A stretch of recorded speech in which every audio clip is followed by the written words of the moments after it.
Once upon a midnight dreary, while I pondered, weak and weary, over many a quaint and curious volume of forgotten lore, while I nodded, nearly napping, suddenly there came a tapping, as of someone gently rapping, tapping at my chamber door.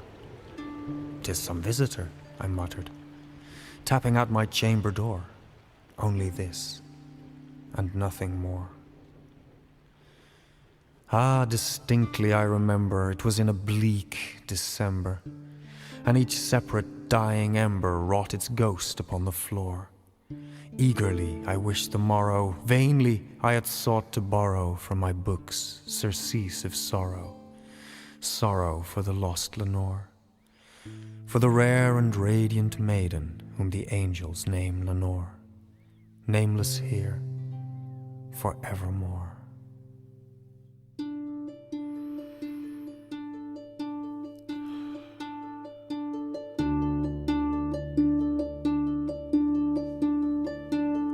And the silken, sad, uncertain rustling of each purple curtain thrilled me, filled me with fantastic terrors never felt before. Presently, to still the beating of my heart, I stood repeating, "'Tis some visitor entreating entrance at my chamber door. Some late visitor entreating entrance at my chamber door. Merely this, and nothing more."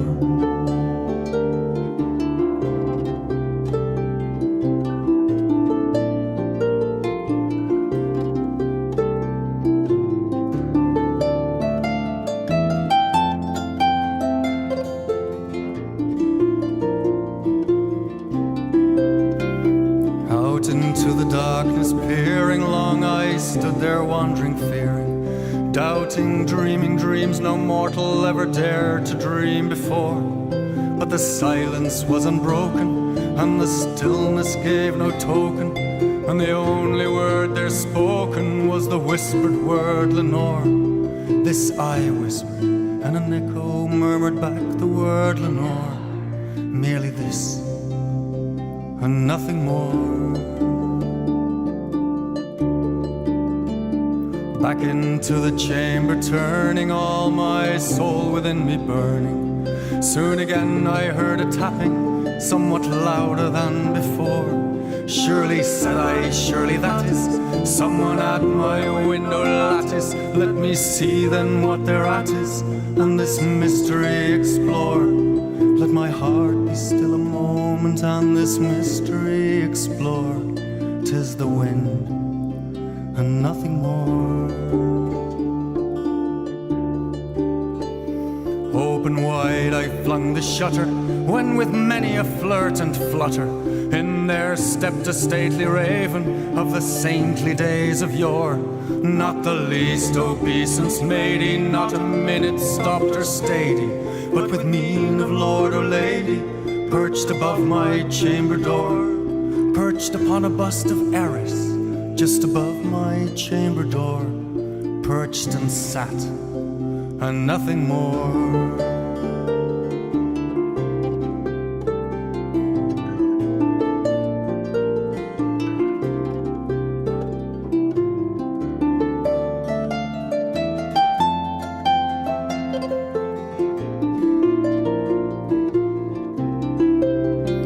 Soon that ebony bird beguiling my sad fancy into smiling, by the grave and stern decorum of the countenance it wore. "Though thy crest be shorn and shaven, thou," I said, "art sure no craven, ghastly, grim and ancient raven, wandering on the nightly shore. Tell me what thy lordly name is on this night's Plutonian shore." Quoth the raven, "Nevermore."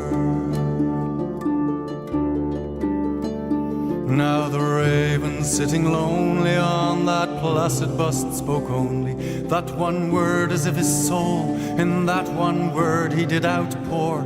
Nothing further than he uttered, not a feather than he fluttered, till I scarcely more than muttered, "Other friends have gone before." On the morrow he will leave me, as my hopes have flown before, quoth the raven, nevermore. Then methought the air grew denser, perfumed by an unseen censer, swung by seraphim whose footfalls tinkled on the tufted floor. Once more on the velvet sinking, I betook myself to linking fancy on to fancy, thinking what this ominous bird of yore, what this grim, ungainly, ghastly, gaunt and ominous bird of yore meant in croaking nevermore.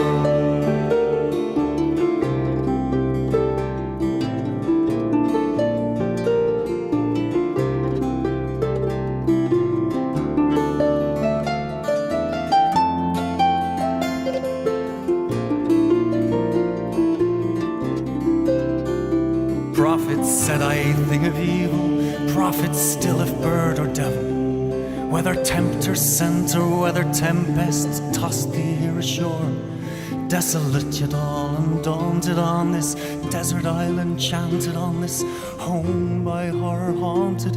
Tell me truly, I implore, is there balm in Gilead? Tell me, I implore, quoth the raven, nevermore. Prophets said I a thing of evil, prophets still if bird or devil, by that heaven stretched above us, by that God we both adore. Tell this soul with sorrow laden, if within the distant Aidenn it shall clasp a sainted maiden, whom the angels name Lenore. Clasp her air and radiant maiden, whom the angels name Lenore. Quoth the raven, nevermore. That word or sign in parting, bird or fiend, I shrieked upstarting, get thee back into the tempest and the night's Plutonian shore. Leave no black plume as a token of that lie thy soul has spoken. Leave my loneliness unbroken, quit the bust above my door. Take thy beak from out my heart and take thy form from off my door. Quoth the raven, nevermore.